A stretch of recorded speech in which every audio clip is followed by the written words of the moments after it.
Hey everyone, it's Louisa Munson from Feel Good Astrology with another Feel Good conversation. Now today I have a super guest. Every now and again you stumble across somebody who ignites something in you, whether it's confidence, whether it's warmth, whether it's a sense of adventure. My guest today is somebody who I've been put in contact with by my really good friend, Rick Purcell, who you might have noticed I've done just more than a couple shows with. We meet up really regularly. So this is somebody, that Rick has facilitated for me to meet. And this is somebody with a huge vision. And so today I'm speaking with Wade Momberg, and he is a teacher turned digital nomad. He's living in Bali as a startup founder for a platform which aims to make healing accessible to the world. And by healing, we're talking sort of everything holistic. So it's a huge, huge vision, and one that I'm really excited to observe and participate in as he brings that and manifests that to the world. So I'm going to bring him on in just a sec. I do want to say, like when we met online to talk about his life, his motivations, and his project, we kind of just dived right into it. So there's no formal introduction at all. It's just me and Wade and this just rather fantastic and warm and engaging conversation. So I hope you like it. Let's bring him on now, shall we?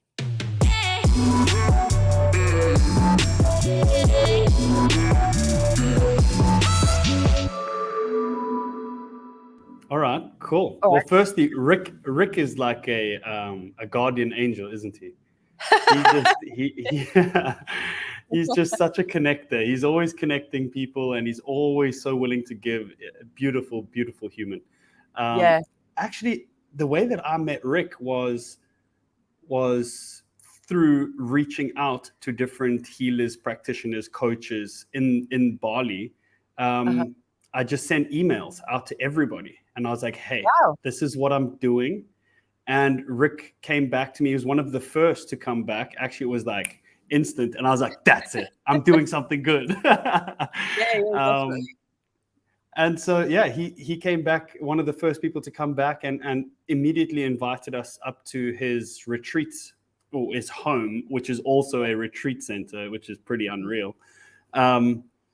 And we went up just a few days after that, or maybe like a week or so after that, we went up and stayed with him, got to know him, and he's become a really integral part of our inner circle, as we like to call it, the people like yourselves who are really helping us to get the ball rolling. Yeah. Yes. So I love your description of him as like, what did you say? Like a guardian angel. Yeah. Because like for me, I remember being at the Bali Spirit Fest back in 2010. And all of a sudden I saw this guy with a baby strapped to him, ordering some kind of like, I don't know, juice or something, or some nice little healthy balls or something. It's like at the Bali Spirit Fest. And I saw him, and all of a sudden something just clicked in me, and I thought, I've got to speak to that person. I didn't know who he was or anything. And I just went and said, this is a bit weird. I feel like I should introduce myself and say, hi, I'm Louisa, blah, blah. Had a little chat. And it was the strangest moment. I've never sort of just introduced myself randomly to somebody. Wow. But very much like your story, he was like a fairy godfather to me. My time in Bali would have been very different had it not been for meeting Rick early on. Wow. He shows up at just the right time. It's incredible. Yeah, he does, doesn't he? Yeah, definitely. How did you arrive in Bali in the first place? Because I see it as being a nexus point of healing energy.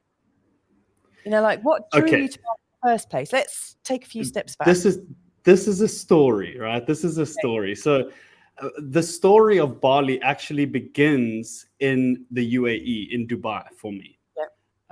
I had already been to Bali in 2014, and maybe a few years after that. I had been a few times to Bali, and I loved Bali. Yeah. But of course, only ever experienced it as a tourist. And, you only go to the best places, and you only stay in the nicest places, and everything's super cheap. And so obviously I knew Bali was amazing. And anyway, living in Dubai, my partner and I, Monya, we used to be neighbors. Right. We used to live in like 2 studios next to each other. Really, it was a great setup. And when the pandemic happened, her company gave her a pretty difficult ultimatum. They gave her a contract and basically said, you need to sign this contract, which stipulates you're okay to work for no salary. And she was kind of like, well, no, I'm not okay with that. Actually, Yeah. that's not the point of work, to Yes. put it lightly. And she's refused. And so the company then said to her, well, we can't afford to pay you, so you're fired, basically. Yeah. And with that came the canceling of her visa. And with the click of a finger, she was earning overstay on her visa. And, it was, she'd lived there for 5 years. And then just at the drop of a hat, she was an illegal immigrant almost, living in Dubai. And so anyway, we came together, or she actually came to me and she said, wait, I've got to go. Like, Dubai is not the place for me. I need to move. And so I was kind of like, whoa, that's a big decision to make. I'm happy with my job. Okay, Dubai is not the greatest place in the world for where I would like to be, but okay, let's discuss it. It's the pandemic. Nothing's open. You can't even drive outside your flat. So let's chill. Let's think about it for a while. And anyway, in the interim, we then built a little studio in her house, in her apartment, so that she could continue to train people online. Because that's what she is. She's a personal trainer, a health coach. And so it started picking up, and it really did really well. And eventually she was adamant that that's it. I'm leaving Dubai. Are you coming with me? She put it pretty bluntly. And I was like, okay, I guess I will figure it out. I don't know what I'm going to do, but let's go. You can work online. So I have some savings. We can see how far we can get and see what happens. So we just made a promise to each other that the first place to open its borders, we would fly to. And that ended up being Brazil. And this entire time, we knew that we wanted to move and settle in Bali. But Bali was not open yet. And to stay in Dubai would have just drained our finances because it's super expensive in Dubai. So we were like, all right, that's it. Let's head over to Brazil. It's open. Let's go see what's there for us. And we went, and we did about a year of traveling around South America. And it was beautiful. We met a lot of people that were involved in spiritual healing, coaching. We did some plant medicine, a whole bunch of soul searching and figuring out who we were, especially me, because now I'm no longer that Wade who is employed. And life is easy when you have an employer and you know what your duty is, and you just got to wake up on time, get there, do the task, and then go home and kind of switch off. And so that identity of mine was gone. I was no longer a teacher. That's what I studied, was teaching. I was no longer a teacher. In Dubai, I was working as a real estate agent, so basically sales. And I was no longer in a job.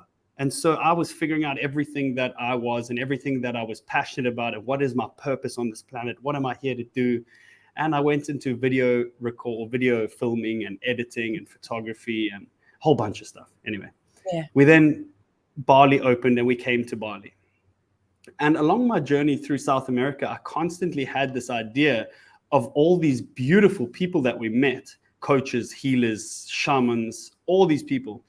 I was always asking them, how do you find clients? Because I would sort of like walk into their little hut or wherever they were staying, and I would look around and I'd be like, how do you find clients? How do clients find you? And they would always say word of mouth. And I was super surprised, because coming from a sales background, I thought to myself, well, leads are quite important. You need people to be able to offer your services for, you to have a ratio of whether it be 50-50, 60-40. Some people say no. Anyway, so word of mouth, that was the thing. And I was like, okay, that's cool, fine. But then as I traveled and we moved to Bali, and obviously Bali, as you mentioned, it's like a healing center. A lot of people in Bali are doing healing, they're doing coaching. A lot of people are actually practicing at the same time. And so I began to ask the question a bit more. to coach friends who are coaches and to people who are practicing. And they would say the same thing. But of course, here people are a little bit more tech savvy, and some people have websites, and some people have a strong Instagram account or a social media following. And so I began to then think of it from the angle of the seeker, i.e. myself, somebody who was looking for my purpose, looking for ways to heal my relationships, whether that be with family, friends, spouses, just heal myself in whatever way I felt I needed. And so I began to think about all these people that I'm surrounded by because I think I have a guardian angel, and people are put on my path. But not everybody has that luxury. And some people are living in an apartment in New York, or they're living out in the sticks somewhere else on a farm, and they can't just walk out of their house and know somebody who can help them, or stumble upon information which can help them. And so I came up with this idea to build a platform which will connect everybody. I said the Airbnb of healing.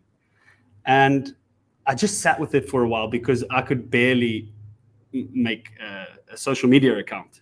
I didn't know much about technology and building websites and platforms and all this. So I just sat with the idea. And obviously I knew I couldn't pull off a social media app or a big tech company, so I had limiting beliefs of my own. And anyway, the journey went on. I didn't act on it. I continued to carry on my journey, confused as hell. I went on an 8-week course with Ryan. As you know, he's a part of our little community. And he really helped me. The value I got from him just amplified this calling within me to connect people with coaches and practitioners like Ryan. And then we went to a little retreat, 3-day retreat here in Bali. And the first day was light codes and ancestral alignment or something like that. It was way over my head. I'll be completely honest with you. I arrived there and I was like, okay, the fact that we can download a symbol out of thin air, and then this symbol can provide us with knowledge and information that is going to set us on our purpose.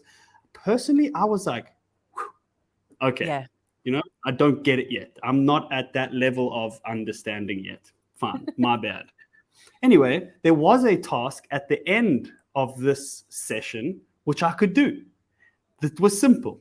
We got given a piece of paper and a little pencil, and we were told, close your eyes, think, feel, see, whatever it is for you, whatever symbol comes to you. We have to set an intention of, our purpose and passion and everything that we are.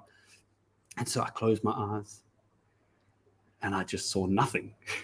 And I was like, oh, great. I'm broken. So I just that's eternity, isn't it? I mean, that could be eternal, fullness. That's it. Well, I had this expectation of what something needed to be, okay? Because again, we all come with conditioning, and I thought that there was supposed to be this something would show up in my vision, but nothing did. And so I sat a bit longer, and I think the teacher or the coach walked around and kind of saw that a few of us, I hope I wasn't the only one, wasn't doing anything. And she then said, if you don't see anything, try and feel. And so I just kind of tried to do that, and my hand just moved. And I drew something, and I was over the moon that I drew something. And I thought to myself, oh my gosh, I got it. This is it. The symbol that's going to change my life. This is it. My purpose comes from this symbol. I ran up to the teacher or the coach, practitioner, whatever you want to call her. Beautiful woman, Marcia. She's also a part of our little community. And actually the reason why all of this started unfolding, because she turned to me and she like in a fright, because I had a lot of energy. I was super excited. I'm naturally kind of, outgoing. And she turned to me and she said, oh, you beautiful Pleiadian, what is it? And I was like, look, I drew something. And I ignored the whole statement of Pleiadian because I was like, okay, well, I don't know what that is either. That must be one of these words that these spiritual people use. I don't get it. But I drew something. Look at it. And I wanted validation. I wanted her to say something like, oh, that's the Star of David, or, something that exists already. And she just said, that's great. Let it resonate with you. Stick it on your window, stick it on your laptop, draw it on your mirror. This is your symbol. Like, resonate with it, see what it means. Go home and Google to see if it means something. And I went home later that night. Firstly, Googled Pleiadian because I didn't want to look silly and not know what that was. And it turned out some kind of like star seed race from, I don't know, another planet or something. The Pleiades. And yeah, the Pleiades, right? And I expect you can tell me a lot more about that. Anyway, so I continued to search because now I wanted to find the symbol. But you know how I found the symbol? Not through searching for the symbol, because I typed in light codes and light language and all these things, and nothing came up that was similar to what I had drawn. But when I searched Pleiades or Pleiadians after spelling it terribly wrong, did you mean it's yes? very difficult to spell. It is. It makes no sense. Yeah. And so anyway, I then went after typing in Pleiadian or Pleiades, the symbol popped up. No way. The exact symbol popped up. What is the symbol? It's the logo of Finding Healers now. It's that wow. it's that circular symbol with a line through it. And you'd never believe. I have goosebumps. I don't know if you can see that. I have goosebumps. Every time I talk about the story, I get goosebumps because it's crazy. I was shocked. I thought to myself at first, this has to be a coincidence. I am convincing myself that this is happening right now. You know, this is some kind of bias. Anyway, it's the Pleiadian light code of abundance. Wow. And I was wow. That sounds good, doesn't it? For your new project. It sounds amazing. It's exactly. So anyway, that has nothing to do with how I got to Bali or anything, but we're going on a bit of a detour here. Oh, that's cool. The beauty of this is not that this symbol gave me any kind of powers, or that it changed my life, or that anything changed at all. But what did change is that I felt purpose. For once, I felt like, oh my gosh, there's got to be something in this. Like, this is divine. What has just unfolded is unreal. And so I began to believe in myself a little bit more, where I would always put myself on, you can't do that really. Like, come on, that's a big thing to do, I slowly changed my vocabulary, my language towards myself. And this lady, Marcia, who is a resident in Bali, she really pushed me to go. She was like, you are sent here to do something, you're sent here to lead us, to do something big. So trust yourself. We rely on you. And, in many words, without being like blowing my horn too much. But it was along these lines. And so I really began to slowly change the language that I used with myself. And this changed a lot of things. And so I met Moreno after that.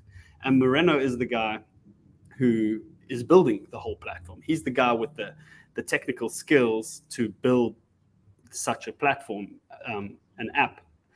And so that's how everything unfolded. And so I kind of believe I'm supposed to be here, whether it be forever or just for now. I'm supposed to be here. The people I've met, I'm supposed to meet. And I'm now just watching everything unfold, and I'm following whatever pull is pulling me. That is absolutely incredible. So we've gone from Dubai to Brazil to Bali. Wow. I love your I don't want to call it a story, because it's to me it feels more like a journey. And it still feels like you're on, like this is just the start of your journey. I think your story is going to carry on and carry on. It's amazing. I love the fact that, you were talking early on about your identity and how, you were this person who had, a steady job. You knew who you were, you knew who your identity. And then you said, and that identity was over, and you made that choice. Like when Monia needed you to show up or to join her or whatever, you knew, like something in your heart just went, and there you're off. And I love how you said, let's go see what's there for us. I heard that sentiment come out so many times as you were talking. I've made lots of notes, as you can see. Amazing. Yeah.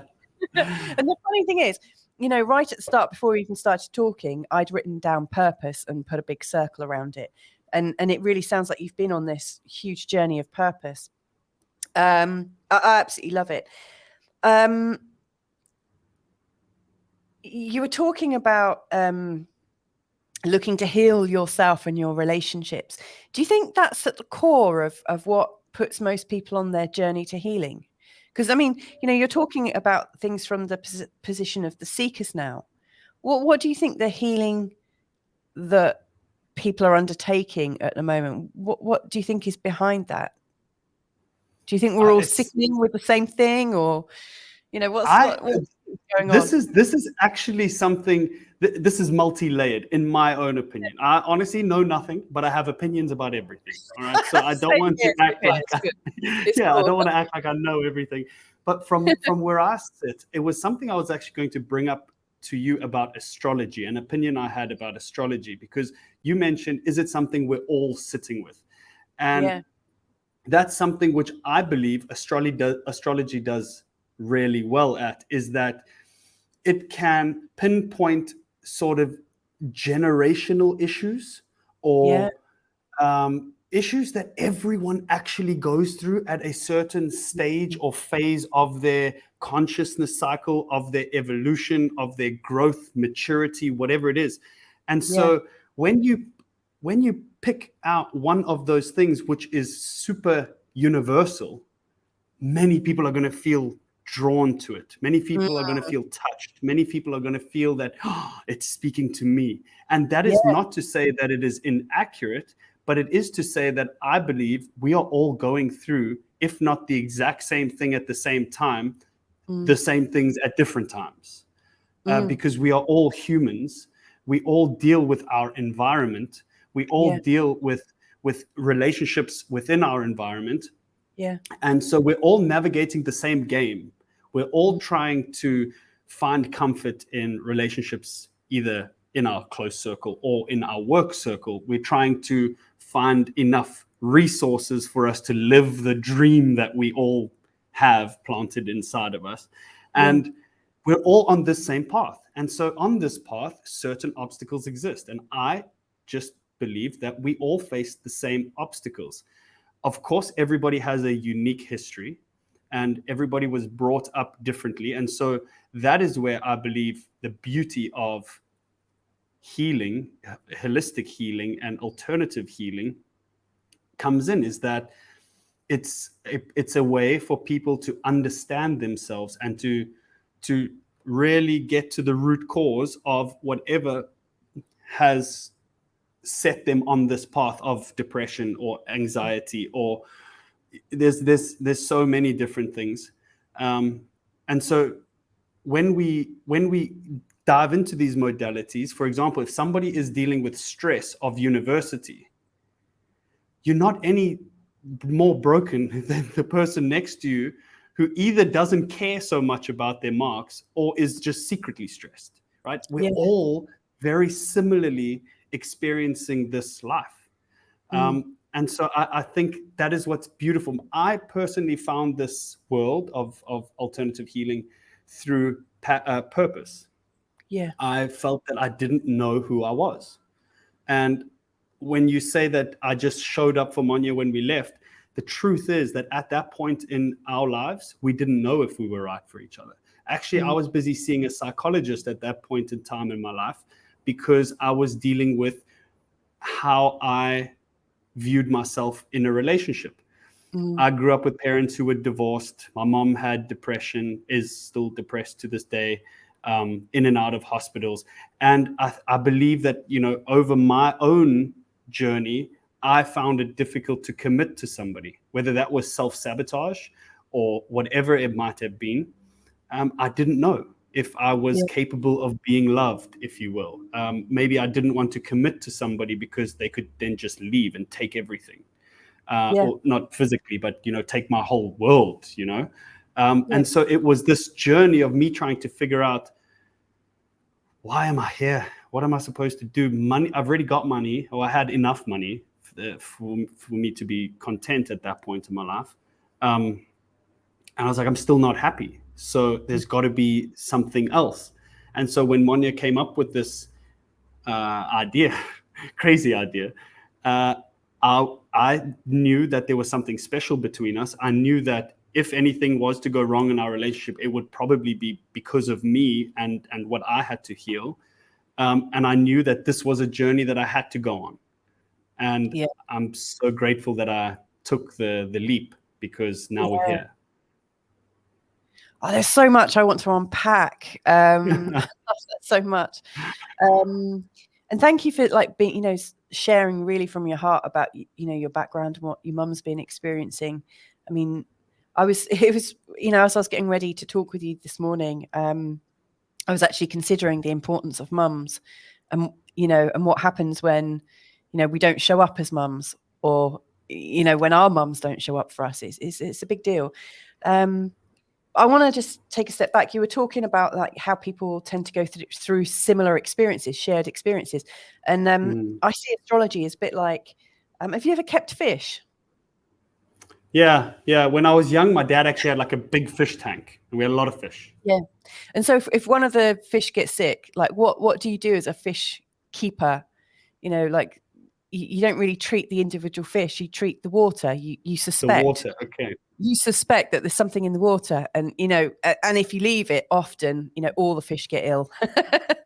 Yeah. And so I think we're all swimming in the same water, and and so if something's going on with one of us, it's usually going on with all of us around. We're all touched, moved, and inspired by each other and connected. Yes. And astrology kind of sets the scene. It just describes the energy. It describes the waters that we're sharing. And you're right. People do go through similar things at the same time. Like, have you heard about the Saturn Return? No. There's a point in time at certain ages, like Saturn will return to the place it was at the time of your birth around 29:30. Sometimes it starts at 28.5. And so a lot of people go through the Saturn Return. It's a time when people's personalities and their identities get broken apart, and they start to feel that everything is really tight around them, and they start to realize that what they've invested their life in so far is almost like imprisoning them. And then we go through another Saturn Return around 58. And there are other cycles that happen. And so, when people talk about midlife crisis and things like that, there are things, and there are key things that people go through in each decade, according to what's going on in your own particular way. And you're right, like your own flavor will determine that, and your background and stuff. And so I think that gives us a chance to sort of like connect, understanding that we are all going through something in our different ways. It's absolutely true. I also love how your passion and your calling really could be a solution to heal your own mother. Oh, I mean, most of us suffer because, our parents are the last to listen to us, or our kids. A prophet is never known in their own land, are they? I love that. I love that statement. I mean, most likely you'll be able to influence everyone outside of your immediate circle. People tend to be persistent when they get advice from close people, but you're creating something that could resolve one of the first problems that you've experienced. That's why most people do the things they do. So I love how your purpose has come out of different experiences. I think that's awesome. Actually, that was a very big motivating factor for me on this journey, was to heal someone like my mom, because it was brutal to grow up. And look, I don't have any educational background against or to understand the pros and cons of psychology and psychiatric help and all those types of things. I don't have an opinion on that. I think it's definitely founded in a lot of cases. However, my mom is a person who has been constantly medicated for my entire life. She's been on and off medication, in and out of hospitals, suicide, bipolar at some point, physical pain through emotion, and nothing, still to this day, no resolution. Of course, if you ask her and if we have a chat, she's doing a lot better. Yeah. but she has to still rely on medication. And if she decides not to take the medication because she doesn't like what it does to her body, or she doesn't like the fact that how she feels when she's on that medication, she doesn't have a choice, because then she just flips straight back. And so that to me is it's not a solution. And so I always felt that way. And on my own journey through all of this, I met people with stories that blew my mind. And I knew, if only my mom could hear this, or have access to this, or find a community like this wherever she lives, that would be great. And so now I'm going to make that a whole lot easier, not just for her, but anybody else who's on the fence, because some people don't believe in it, right? In alternative healing and holistic healing. And I've always said that it isn't a belief. You can choose to believe or disbelieve as much as you want, but it's an understanding. And the moment you understand this world and all that goes on, it's inevitable. You cannot deny it. It exists. Yeah, absolutely. You mentioned community there as well, and I think that's really, really important. So, I'm going to come back to that. But sure, one thing that I have learned from my interaction with healers and talking to them and my own healing experiences and stuff is that even if you can't do it for your mum, or she can't, like you're providing her with everything, or the means that could really assist her, even if you're not doing it for your mum, you're showing up to help other people find relief themselves. And there will be another Wade somewhere else that will possibly reach your mum. We're all doing it for each other, and we're all doing it for each other's families. And I really do trust that the more we do it, it chips away at the underlying hurt and pain. And the more that we rise up in that, the more that spreads like wildfire. Yes. So and true. I think we're at a tipping point. I mean, do you think we're at a tipping point right now? Like, absolutely when you perceive healing, how do you see it taking shape? I think, okay, I've obviously done the market research, of course, and according to the statistics, 2028 we're going to be parabolically more infused into this alternative and holistic healing as we are now. Where we are now on the scale of the graph is not even in the middle yet. And let's say the graph goes like that, right? It's pretty steep. We are only just beginning the incline of the adoption of these types of practices. And that does include herbs and like actual medication. So the exact figures or statistics on coaching and healing practices like Reiki and chakra balancing and hypnotherapy and all that, it's not absolutely known by myself, but the entire market as a whole is growing rapidly. And I think we see it in the youth coming through. Okay, did you ever, maybe you did, you got a young son, did you ever see the Pixar movie, I think it's Pixar or whatever, the cartoon animation that's called Soul? Yeah. You saw it? Family, yeah. When I watched that movie, this is a side note, by the way, but when I watched that movie, I was blown away, because for the first time I saw a push towards spirituality. Suddenly now we're talking about soul. We're not talking about God. We're not talking about Christianity or religion. We're talking about universe, and we're talking about soul and spirit. And that was, for me, massive. I was like, wow, this is the first time I've seen this actually on it's a pretty big film production studio. I can't remember who it was, but it was a massive movie. And I was like, wow, you don't see that. And this is the beginning of something big. But over and above that, when you look at things like TikTok, you see youngsters that are woke. They care about the environment. They care about their mindset. They care about their happiness. They're not these robots that are being put into systems to just live out their what they're supposed to do, people are now stepping back and saying, no, I don't feel like it. And that's a big thing, because people are feeling. Yeah. So I do believe that. I mean, to be fair, I mean, when I was growing up, and I kind of looked around at all the adults and how they were living their lives, really from an early age, from about 6 or 7, I couldn't imagine what the point of life was. That's a kind of depressing thing. I really kind of hope my kids don't feel that. Wow. But I was thinking, what is the point? So I'm going to go to school, get a load of qualifications, then sit in an office Monday to Friday, 9 to 5, and then at the weekend pretend to live my life before going back to normal ad nauseum.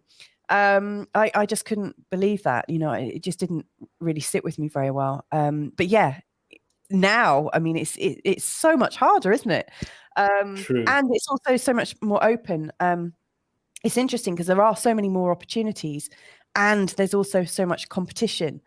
And I think lots of people have seen that people that have followed their own path don't always get much support. They often get looked at as being like the weird auntie or uncle or the weird person in the community that goes off. So I think it is really good if you've got peers around you that can be gloriously weird or gloriously different and make it look good. It doesn't seem to look good. Most things that you see on media shows that, if you earn a shit ton of cash, you're great. And if you've got a house and a car and all that, there's lots going on. You know what? Sorry, I'll just interrupt you there for a second. But speaking of going to school and getting degrees, and then going on to get a job and all that, that is one of the biggest shocks I've had in my life. And that was when the pandemic struck, because schools closed their doors, businesses closed their doors, anything closed their doors. Especially where I lived in Dubai. I'm not sure about the whole world, but I'm saying where I lived, everything was locked down. And so I physically did not have any opportunity to make money to pay my rent and my bills and all that. Even if I wanted to, there was no opportunity that I could do it. And I stood back and I had a moment of shock. And I thought, what if this goes on for 6 months? What if I don't have the opportunity? What skills do I actually have? I got a degree and I don't know how to really do anything else other than what I've been doing in my degree. And I can sell those houses out there because that's what I was doing after teaching. And now I can't go to those houses and sell them. People don't want to be around people.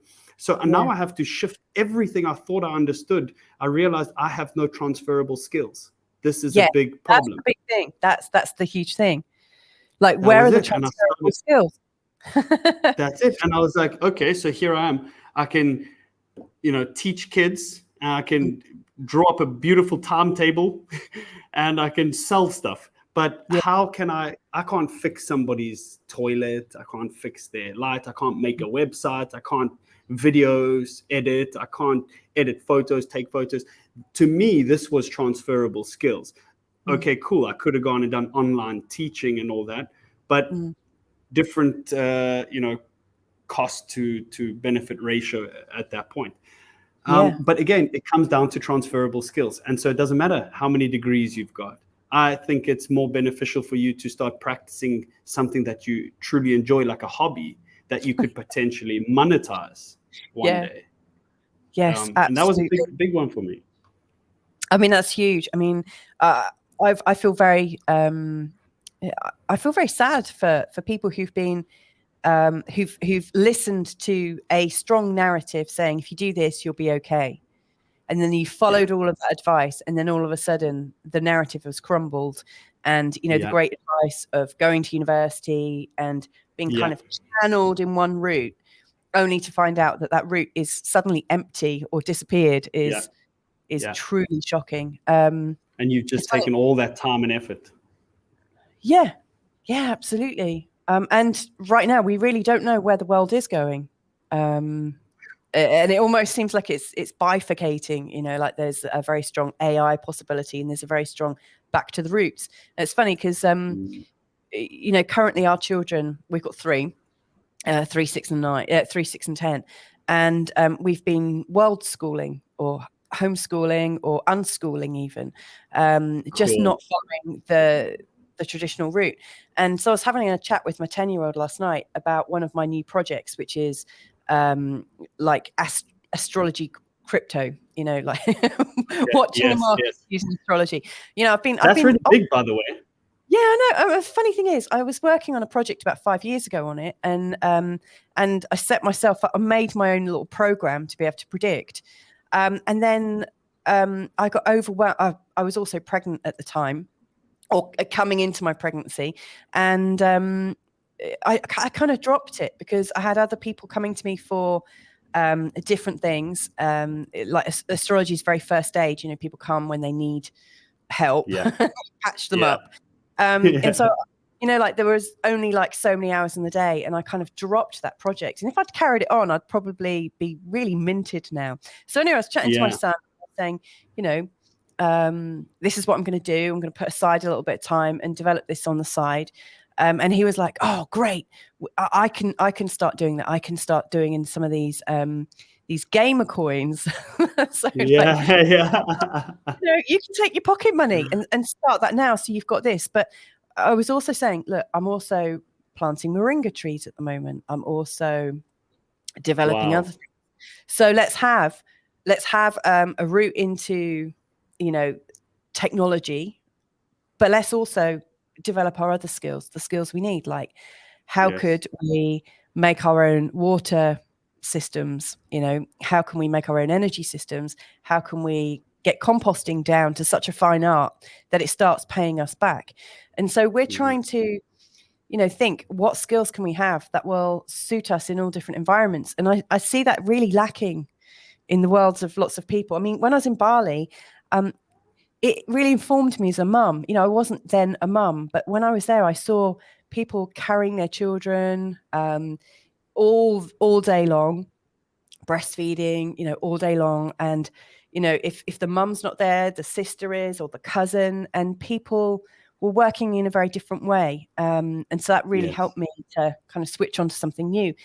And so your idea, what I see as one of the amazing healing kind of gifts, and like a gift that keeps on giving, is that as you're connecting all these healers from different parts of the world, the shared cultures are going to arise. It's sharing a different way. I'm sure you saw it in Brazil as well. Like when you step out of the culture you're in, all of a sudden you expand. Yes, it's so true. It's so true. And even we went through Brazil and Peru. So even that was a really big shift in the culture, because Brazilians are just the most lively, outgoing, happy people in the world, I'm pretty sure. Very joyous, aren't they? They're insane, just beautiful culture. And then in Peru, okay, granted it was the pandemic, so maybe that had an effect on this, but the Peruvian culture, especially in the cities, was very low vibrational. Oh, wow. It was very like, I don't know, it was, people were not so friendly and so giving and outgoing. But when you went out into the mountains and into the farmlands, the people were beautiful. And they actually have this way of life called Aini, which is that, Aini is if you live in the mountain, for example, and there's a village and a whole bunch of people he's farming corn down there and he's building a house for horses down there. And when the time comes to harvest your crop or to do a big job somewhere, the whole village comes together and assists the one person. They don't expect anything in return. They call it Aini. When my time comes that I need help, everyone will be there to help me. So I'm here to help them now. And that was beautiful. That was something that I learned while being in the mountains of Peru. It's a whole different world. Another thing was Obanya and I did a 4-day hike through the mountains of Peru.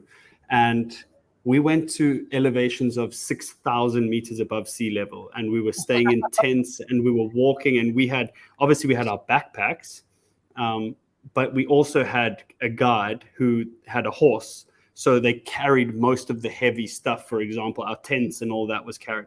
So we weren't actually carrying everything. But on our journey, we went through like a farm where they would farm alpaca. And we saw a little boy, I'm not joking, 2 years old, because our guide spoke with him and his sister. He's 2 years old. He's looking after his sister. His sister is up on the hill. They're just watching like 500 alpacas. It's snowing. It's snowing. They have sandals on. His nose just has like snot coming out of his nose, and he's just sitting there like looking at us. They're tough.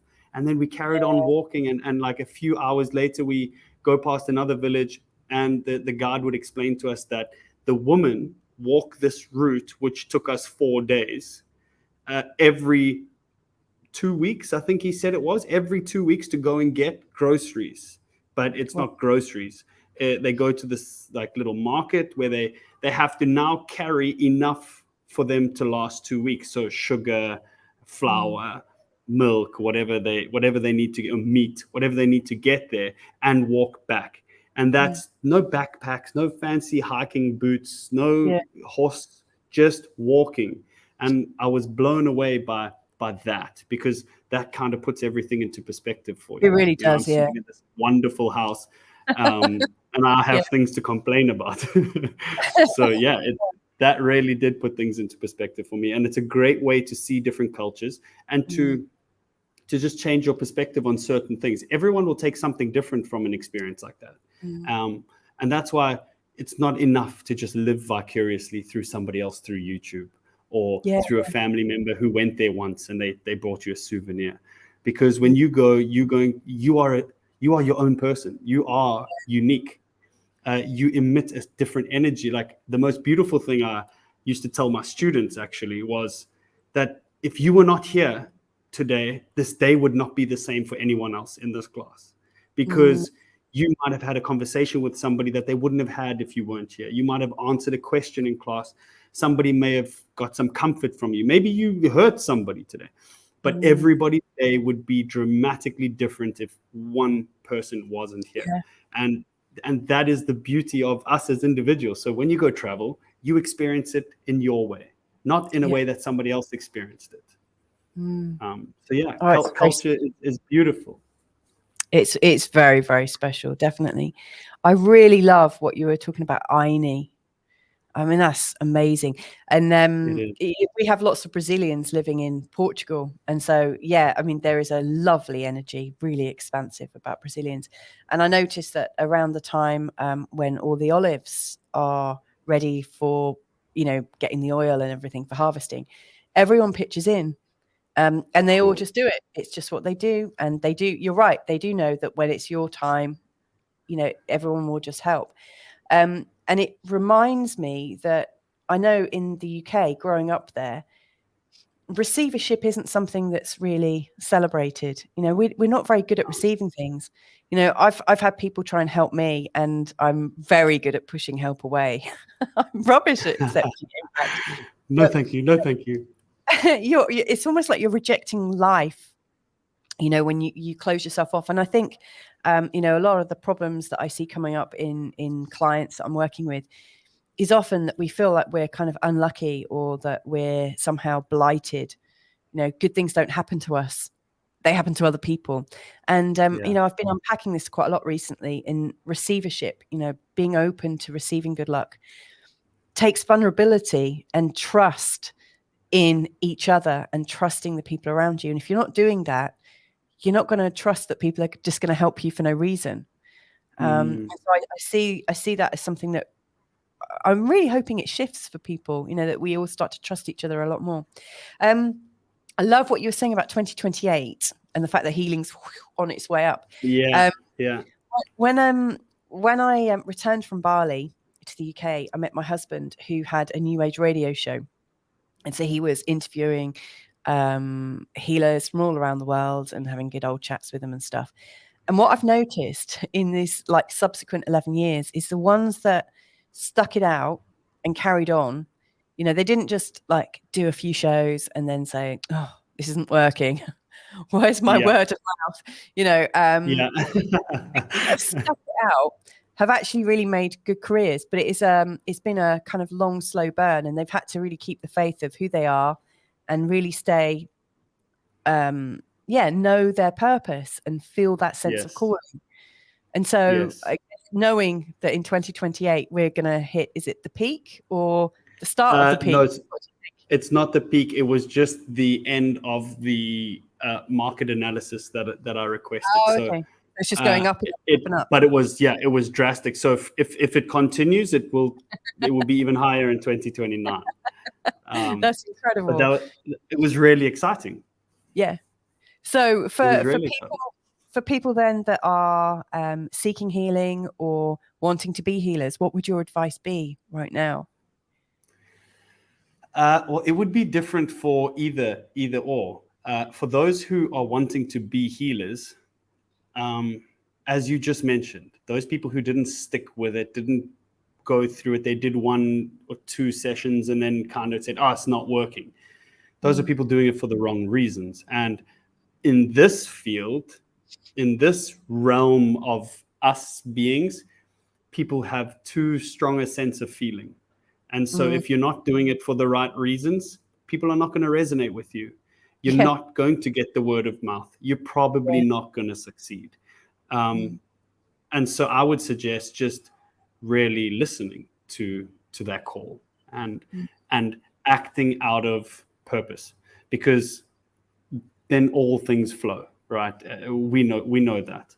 And for those who are looking for healing, I would strongly advise them to start with connection and relationship before trusting a person who is advertising services, because one of the reasons why Finding Healers exists is because in today's world, good marketers get all the business, not good practitioners. Yes. And so you can be the greatest guru on life and all the problems somebody else might have, but if you're not good at marketing, no one's ever going to find you. And if you're a great marketer, you don't need to be good at anything, because all you got to do is give every 10,000 people one bad service, and you got however many thousands of dollars. And you don't need them to come back. So I would suggest building a relationship. And that's one of the key compartments of our entire service or our platform, is that people should be able to come onto the platform and build a relationship with people through free content or through watching whatever content is available, perhaps coming into the Discord, having a discussion. There will be a chat on the platform too, so you can chat to people, set up video calls, really test the connection.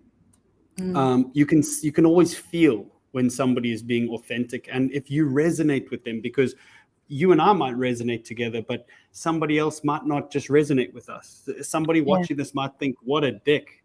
And that's cool. We're not all supposed to get along. It's so true. And you will find the person that just is right for where you are right now. And maybe where you are next week, next month is a different place, and you need a different tool. And so continue to evolve and build a connection first, because the connection is super important for you to not only trust, but to open up and be vulnerable, because that is a massive step towards healing. Yeah, definitely. So if somebody wanted to connect with you in terms of becoming a healer, or if they're a seeker, what's the best way for them to reach you? To reach me personally, email at contact@findinghealers.com. Yeah. That comes straight to me. If they are a healer that is looking to sign up to the platform, they just go to our website, www.findinghealers.com, and just chuck your name in there. The platform is not ready yet. We have a landing page, and we are building our database of healers and people who are looking for healing, so that as soon as the platform is ready, we will send out a link to everybody to create their profile and begin exploring and connecting with whoever they need to find all over the world. So that's where we're at right now. That's awesome. Excellent. Well, thank you so much for allowing me to kind of jump into your story a little bit. Thank you. Thank you for listening. I know I spoke a lot, but that's the point of these things, right? Do you know what? I think it's all about the conversation. I think that the conversation is healing in its own right, isn't it? Sure, You know, it is. as we talk, we learn more about ourselves. Very true. Yeah, Very we true. need to having these conversations. Yeah, so thanks so much. And Thank you. yeah, I'd like to talk more as well, you know, as findinghealers.com gets off the ground. You know, I'd love to touch base and see how it's growing, what you've learned since and whatnot. So yeah. Amazing. Awesome. I look forward to that. Thank you so much, Louisa. Thank you for this space, and let's continue to communicate. We've obviously in the Discord together, and as the journey unfolds, like you said, let's keep communicating and keep getting this word out there. Yeah. Awesome. So there you have it. That's my interview and chat. It was more of a chat, really, wasn't it, with Wade? What an interesting fellow he is, you know, to have such a deep passion. And it's always interesting to me how people's passions often come from a crisis. In fact, my good friend Jeff Granville, that I speak to quite a bit, he talks about the book From Crisis to Creation. You know, so to me, it sounds like, you know, Wade has experienced that sense that you get when, you know, people are around you, are suffering, are in mental anguish, and they don't know how to help themselves. And, you know, you can be on the outside feeling really quite vulnerable and almost like a spare part. And all you want to do is like wrap your arms around somebody and help them. So anyway, out of his deep curiosity to help has come this beautiful project, and I'm really, really keen to see how it develops. If you want to contact him or stay in touch with him, then I know for a fact that he's on Discord, and you can find all of the links to how to access Wade directly down below. So just check out the links below and you can be in touch with him too. It's a very exciting project, and I just want to say, watch his space. You know, when it goes live, I'm going to bring him back to talk some more. Anyway, thank you so much for being here today. I absolutely love that you've joined us. Take care wherever you are in the world, and let's connect again real soon. Bye for now.